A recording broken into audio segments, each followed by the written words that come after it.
having justified the use by Rashi of the pasuk in Hosea in his commentary to Devarim, referencing the Egel, but not in Sefer Shmot, we will now attempt to respond to question 1 based upon this distinction. But first, a short review of the points made in part 1. As noted, the Vayasu lahem Elohei ZAHAV is used by Moshe in Sefer Shmot to minimize the sin of Bnei Israel before God on account of the abundance of ZAHAV that God provided them, in contrast to its use in Devarim, where Moshe is involved in a rebuke of the nation for their sins during the past 40 years. And with Rashi's use of the quotation from Hosea, the emphasis there is, on the one hand, the making of an egel, but more so the abuse of the gift that God had given them, in that rather than using it out for the positive, they use it for the making of an idol, the ultimate rejection of the monotheism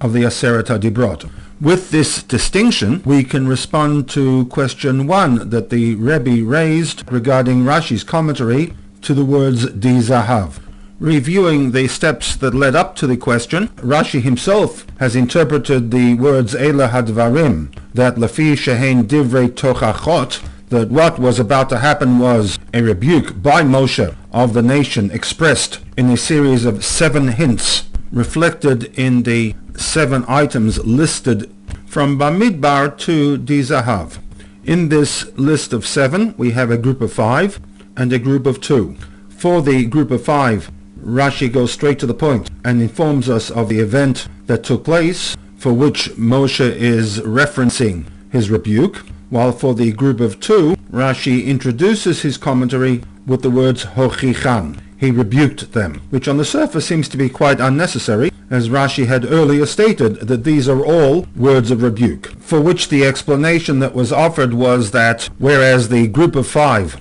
were identifiable locations in which the text has recorded a particular event that took place in these locations, and therefore by merely mentioning the location in the context of a rebuke, it would refer to a particular event that took place at that location. Tofa v'lavan, as Rashi quotes in the name of Rabbi Yochanan, that chazarnu al kol hamikra v'lo makom sheshmo tofel v'lavan. Tofel v'lavan, aside from the reference in Devarim 1:1, is not mentioned anywhere throughout the entire Chamishei Chumshei Torah. Similarly, one could argue this was the case with Di ZAHAV. Therefore, there is a possibility that their inclusion in this pasuk is not for the purpose of rebuke. To forewarn this possibility, Rashi introduces the commentary that Hochichan, that these 2 items were also part of the rebuke. To this, the Rebbe in the Sikha asked why Di ZAHAV could not be treated as a city, and thereby alleviating the need